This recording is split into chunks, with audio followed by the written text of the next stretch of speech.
पुराने समय की बात है। सुंदरपुर नाम के एक राज्य में चतुरानंद नाम का एक आदमी रहता था। चतुरानंद खेती किसानी करके अपना पेट पालता था। चतुरानंद के परिवार में सिर्फ उसकी पत्नी चंपा ही थी। इसके अलावा चतुरानंद के पास एक बहुत ही हट्टी कट्टी भैंस भी थी। वो भैंस चतुरानंद को अपनी पत्नी चंपा से भी ज्यादा प्यारी थी। चतुरानंद सुबह शाम उसे घास डालता, जल्दी उठकर सबसे पहले अपनी भैंस को नहलाता धुलाता और उसे चारा खिलाता। इसके बाद वो खेतों में काम करने के लिए निकल जाता। दोपहर के समय उसकी पत्नी खेतों में ही उसे खाना देकर आती। शाम ढलने पर जब चतुरानंद अपने घर वापस आता तो सबसे पहले वो सीधा अपनी प्यारी भैंस के पास ही जाता, उसे चारा खिलाता और फिर उसका दूध निकालता। चतुरानंद की भैंस सुबह शाम 5-5 सेर दूध दिया करती थी। इसी कारण उसके घर में दूध, घी और मक्खन की कोई कमी नहीं थी। वो अपनी प्यारी भैंस का बहुत ही ख्याल रखता था। जब भी चतुरानंद घर पर होता तो उसका अधिकतर समय अपनी प्यारी भैंस के पास ही गुजरता था। उसकी भैंस भी उसे खूब अच्छी तरह से पहचानती थी। जब भी चतुरानंद उसके पास आता तो वो बड़े ही प्यार से सिर हिलाती और गले में बंधी हुई घंटी को बजाने लगती। कभी कभी वो चतुरानंद के पैर भी चाटने लगती थी। बस यूं मान लीजिए कि वो भैंस चतुरानंद के परिवार का एक अटूट सदस्य ही थी। जब भी चतुरानंद थका हारा अपने खेतों से वापस लौटता तो अपनी भैंस को देखकर उसकी सारी थकान दूर हो जाती थी। पूरे सुंदरपुर में चतुरानंद और उसकी प्यारी भैंस के खूब चर्चे होते थे। लेकिन एक रात को तो गजब हो गया। रात को सोने से पहले जब चतुरानंद ने अपनी भैंस को तबेले में आखिरी बार देखा तो भैंस वहीं पर बंधी थी, परंतु सुबह उठकर जब वो अपनी भैंस को नहलाने धुलाने गया तो भैंस वहां से गायब थी। ये देखकर चतुरानंद की सांसें ऊपर की ऊपर और नीचे की नीचे रह गईं। वो सोचने लगा, अरे कहाँ गई मेरी भैंस। सोचते सोचते उसका कलेजा मुंह को आने लगा था। उसने जमीन पर गड़े हुए मजबूत खूंटे को देखा जिसमें भैंस के गले में बंधी हुई रस्सी बंधी रहती थी। खूंटा सही सलामत अपनी जगह पर था, लेकिन भैंस की रस्सी वहां पर नहीं थी। भैंस रस्सी सहित गायब थी। कुछ देर तो चतुरानंद अपने माथे पर हाथ रखे हुए वहां पर बैठा रहा। फिर अचानक वो जोर से चिल्लाया, अरे चंपा। उसकी पत्नी चंपा भागती हुई वहां पर आई। चतुरानंद ने कहा कि भैंस गायब है। चंपा कहने लगी, क्या भैंस गायब है? कहाँ गायब है? क्यों गायब है? कब गायब हुई? एक ही सांस में चंपा ने सवालों की झड़ी लगा दी। चतुरानंद ने कहा, मुझे क्या मालूम, रात को तो देखकर गया था, तब यहीं पर बंधी थी और इसी खूंटे से बंधी हुई थी। उसने जमीन में गड़े हुए खूंटे की ओर इशारा करते हुए कहा। चंपा बोली, अरे खूंटे से बंधी थी तो गायब कैसे हो गई? कहीं आपने रस्सी खुली तो नहीं छोड़ दी थी? हाँ, बिल्कुल यही हुआ होगा। वैसे भी आप तो दुनिया के सबसे बड़े भुलक्कड़ हो। चतुरानंद झुंझलाकर बोला, अरे नहीं रे, क्या बात करती है तू? पहले कभी रस्सी खुली छोड़ी है मैंने जो अब छोड़ूंगा? और फिर उसके गले में घंटी भी तो बंधी थी। अगर वो भागती तो उसके गले की घंटी भी जरूर बजती। और तू तो जानती है कि मेरी नींद कितनी कच्ची है। अगर घंटी बजती तो मैं जरूर उठ जाता, लेकिन मैं नहीं उठा, इसका मतलब घंटी नहीं बजी। ये कहने के बाद चतुरानंद अपनी भैंस की याद में रोने लगा। अपने पति को रोता हुआ देखकर चंपा प्यार से बोली, अरे भैंस ही तो गायब हुई है, तुम्हारी पत्नी थोड़े ही खो गई है जो तुम इस तरह से गला फाड़ फाड़ कर रो रहे हो। मुझे लगता है कि तुम अगर बाहर निकलकर भैंस को ढूंढोगे तो यहीं आसपास ही मिल जाएगी। अपनी पत्नी की बात चतुरानंद को बिल्कुल सही लगी। उसने रोना धोना बंद किया और बाहर निकलकर अपने आसपास के लोगों से भैंस के बारे में पूछताछ करने लगा। लेकिन भैंस के बारे में किसी पड़ोसी को कोई जानकारी नहीं थी। ढूंढते ढूंढते अब शाम ढल चुकी थी। चतुरानंद के गांव सुंदरपुर में शाम के समय बड़े बुजुर्ग एक पेड़ के नीचे बैठकर पंचायत किया करते थे और वो गांव की छोटी मोटी समस्याओं को हल किया करते थे। उस शाम जब पंचायत बैठी तो चतुरानंद भी रोता हुआ वहां पर आ पहुंचा। उसे देखते ही सरपंच ने चतुरानंद से पूछा, क्या हुआ चतुर, तू इतना उदास क्यों दिखाई दे रहा है? चतुरानंद ने कहा कि सरपंच जी, मेरी भैंस गायब हो गई है। सरपंच ने पूछा, गायब हो गई? कहाँ गायब हो गई? आसपास ढूंढो, यहीं कहीं पर होगी। चतुरानंद ने उदास होते हुए कहा कि नहीं सरपंच जी, मैंने सब जगह ढूंढ लिया है, परंतु मेरी भैंस कहीं पर नहीं मिली। तब सरपंच ने सुझाव दिया कि तब तो तुम ऐसा करो कि कल सुबह महाराज के यहाँ पर अपनी शिकायत लेकर जाओ। अब तो महाराज ही तुम्हारी भैंस का पता लगवा सकते हैं। तुम्हें उनके पास जाकर प्रार्थना करनी चाहिए। सरपंच की बात सुनकर चतुर मायूस हो गया, क्योंकि अब शाम हो चुकी थी और शाम के समय राजदरबार बंद हो चुका होता था। चतुरानंद वापस अपने घर लौट आया। उस रात चतुरानंद को नींद नहीं आई। वो सारी रात करवटें बदलता रहा और अपनी भैंस को याद करके आंसू बहाता रहा। जैसे ही सुबह हुई, चतुरानंद महाराज के दरबार में जाने की तैयारी करने लगा। उसने गहरी नींद में सोई हुई अपनी पत्नी चंपा को उठाया और कहने लगा कि भाग्यवान, तू भी जल्दी से अच्छे कपड़े पहनकर तैयार हो जा, राजा के दरबार में चलना है। पत्नी कहने लगी, अरे तुम भी हद करते हो, मैं भला वहां जाकर क्या करूंगी? क्या महाराज को अपनी सुंदरता दिखाऊंगी? चतुरानंद कहने लगा, अरे तू भी पगली है, तुमसे कहीं ज्यादा सुंदर लड़कियां राजमहल में भरी पड़ी हैं। महारानी जी की सेवा करने वाली दासियां भी तुझसे कहीं अधिक सुंदर होंगी। तुझे तो मैं इसलिए चलने को कह रहा हूँ क्योंकि तेरा भाई सुंदरलाल महाराज की शाही तबेले में काम करता है। अगर वहां किसी तरह की कोई सिफारिश की जरूरत पड़ी तो तेरा वहां पर होना बहुत ही काम आएगा। चंपा ने लाख मना किया, परंतु चतुरानंद नहीं माना। आखिरकार चंपा को भी तैयार होकर राज दरबार में जाना पड़ा। सुबह सुबह दरबार शुरू हुआ ही था कि चतुरानंद अपनी पत्नी के साथ रोता बिलखता वहां पर आ गया। वो महाराज के सामने हाजिर हुआ तो महाराज कहने लगे, अरे भाई, तुम कौन हो? रोते बिलखते यहाँ पर क्यों आए हो? तुम्हारी क्या समस्या है? महाराज के पूछने पर चतुरानंद ने अपनी भैंस के गायब होने की पूरी कहानी उन्हें कह सुनाई। महाराज ने सवाल किया कि क्या तुमने अपने आस पड़ोस में अपनी भैंस को ढूंढा? चतुरानंद कहने लगा, जी महाराज, मैंने अपने आसपास में भी तलाश किया, लेकिन मेरी भैंस कहीं पर नहीं मिली। मुझे तो लगता है कि सुंदरपुर का कोई चोर उसे चुरा कर ले गया है। महाराज ने गरज कर कहा, ये संभव नहीं हो सकता।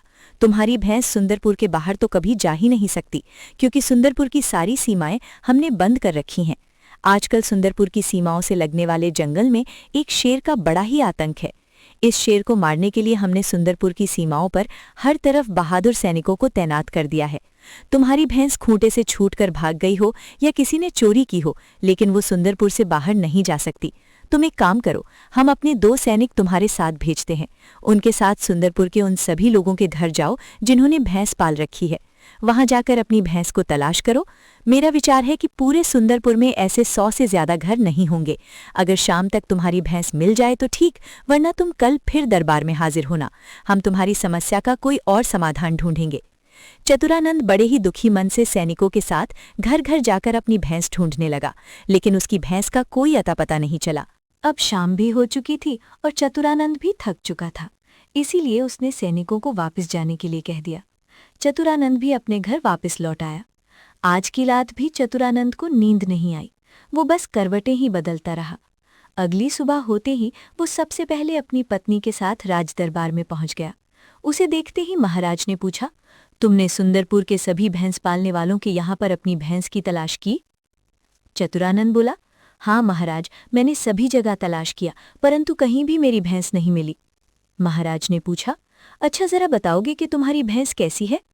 महाराज, मेरी भैंस बहुत ही सुंदर है, मेरी पत्नी से भी ज्यादा सुंदर।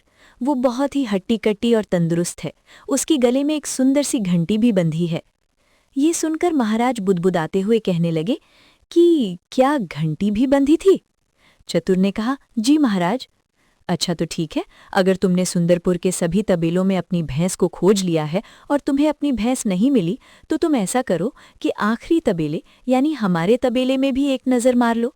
हमारे तबेले की भैंसों को दिखाने के लिए हम खुद तुम्हारे साथ चलेंगे। इसके बाद महाराज चतुरानंद और उसकी पत्नी को लेकर अपने शाही तबेले में पहुंच गए। वहां पहुंचने पर चतुरानंद का साला यानी चंपा का भाई सुंदरलाल एक भैंस को नहला रहा था। वो भैंस बहुत ही उछल कूद मचा रही थी। चतुरानंद उस उछल कूद मचाती हुई भैंस को देखकर जोर से चिल्लाया, महाराज, यही है मेरी भैंस। महाराज ने चतुरानंद को गुस्से भरी नजर से देखा और कहने लगे, तुम हम पर चोरी का इल्जाम लगा रहे हो? चतुरानंद बड़ी ही विनम्रता से हाथ जोड़कर कहने लगा, नहीं महाराज, लेकिन मेरी भैंस तो यही है। राजा ने कहा, परंतु इसके गले में तो घंटी नहीं है। यह कहते हुए राजा ने भैंस के गले की ओर इशारा किया। तब तक भैंस अपने मालिक चतुरानंद को पहचानकर उसके निकट आ गई और उसके पैर चाटने लगी। यह देखकर महाराज हक्के बक्के रह गए। उन्हें समझते हुए देर न लगी कि ये भैंस सचमुच चतुरानंद की ही है। तब राजा ने गुस्से से शाही तबेले में काम करने वाले और शाही तबेले की भैंसों की देखभाल करने वाले सुंदरलाल को अपने पास बुलाया और गरजते हुए पूछा, सुंदरलाल, ये भैंस शाही तबेले में कैसे आ गई? महाराज का क्रोध देखकर सुंदरलाल के मानो होश ही उड़ गए थे। उसने घबराकर और बड़ी ही दीनता से अपनी बहन चंपा की ओर देखा। जब चंपा को ये लगा कि उसका भाई अब फंस जाएगा और महाराज उसे कोई कठोर दंड दे देंगे, तो वो एकदम से महाराज के पैरों में गिर पड़ी और बिलक बिलक कर कहने लगी, महाराज, मेरे विवाह को 5 साल हो गए हैं, लेकिन चतुरानंद ने मेरे प्रति कभी भी कोई जिम्मेदारी नहीं निभाई है। ये तो सुबह शाम दिन रात अपनी भैंस की सेवा में ही लगे रहते हैं। दिन भर ये खेतों में काम करते हैं। मैं तो सिर्फ इनके लिए खाना पकाने, कपड़े धोने और बर्तन मांजने वाली नौकरानी बनकर ही रह गई हूँ। मेरे पति के पास मुझसे 2 प्यार के बोल बोलने के लिए समय ही नहीं है। जब इनके तबेले से ये भैंस गायब हुई, तब जाकर इन्होंने मुझसे कोई बात की है। महाराज, मैं अपना अपराध स्वीकार करती हूँ। मैंने ही इस भैंस को अपने तबेले में से रात के समय उसके गले में से घंटी निकालकर अपने भाई सुंदरलाल को थमा दी थी और उससे कहा था कि इसे महाराज के तबेले में बांध दो, क्योंकि मुझे पक्का यकीन था कि चतुरानंद सारी दुनिया में भैंस को तलाश कर लेगा, परंतु राजा के तबेले में भैंस को तलाशने का विचार उसके मन में कभी नहीं आएगा। परंतु आप जैसा न्यायप्रिय राजा तो चतुरानंद को अपने शाही तबेले में भी ले आया। अब मैं क्या करती? महाराज, ये भैंस तो मेरे लिए एक सौतन से कम नहीं थी और इससे छुटकारा पाने का बस एक यही रास्ता था, लेकिन मैं अपनी कोशिश में असफल रही। मैं अपने इस अपराध को स्वीकार करती हूँ और अपने इस अपराध के लिए आपसे क्षमा मांगती हूँ। मुझ पर दया कीजिए महाराज, और मेरे पति को समझाइए कि विवाह के बाद पति को अपनी पत्नी के प्रति सभी जिम्मेदारियों को पूरा करना चाहिए, क्योंकि वह अपना मायका, सहेलियाँ, परिवार सब कुछ छोड़कर उसके पास आई है।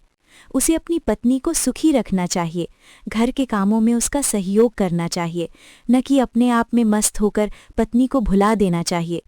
मैं अपने घर पर भी सभी काम करती थी, साथ ही साथ अपनी गाय भैंसों का भी ख्याल रखती थी, लेकिन मेरे पति मुझे इस भैंस को हाथ भी नहीं लगाने देते थे। महाराज के सामने चंपा फूट फूट कर रो रही थी। महाराज को चंपा की बातें सुनकर उस पर बहुत ही दया आने लगी। महाराज ने उससे कहा, तुम दुखी मत हो चंपा, हम तुम्हारी सारी बात समझ गए हैं, हम तुम्हें कोई सजा नहीं देंगे। इसके बाद महाराज ने चतुरानंद की ओर क्रोधित होकर देखा, फिर गरज कर बोले, चतुरानंद, तुम अपनी भैंस को एक ही शर्त पर अपने घर ले जा सकते हो, और वो शर्त ये है कि तुम अपनी भैंस को अपनी मर्जी से अब हाथ भी नहीं लगा पाओगे, साथ ही अपनी पत्नी का पूरा ख्याल रखोगे। ईश्वर की कृपा से तुम्हें इतना प्यार करने वाली पत्नी मिली है, जो एक पत्नी होने के सारे कर्तव्य पूरा कर रही है। वह तुम्हारा पूरा ख्याल रखती है। जब तुम्हारा परिवार बड़ा होगा तो तुम्हारी संतानों की देखभाल भी यही करेगी। चतुरानंद की समझ में अब सारी बात आ चुकी थी। वह हाथ जोड़कर महाराज से कहने लगा, जी महाराज, मैं आज से आपकी इस बात का पूरा ध्यान रखूंगा।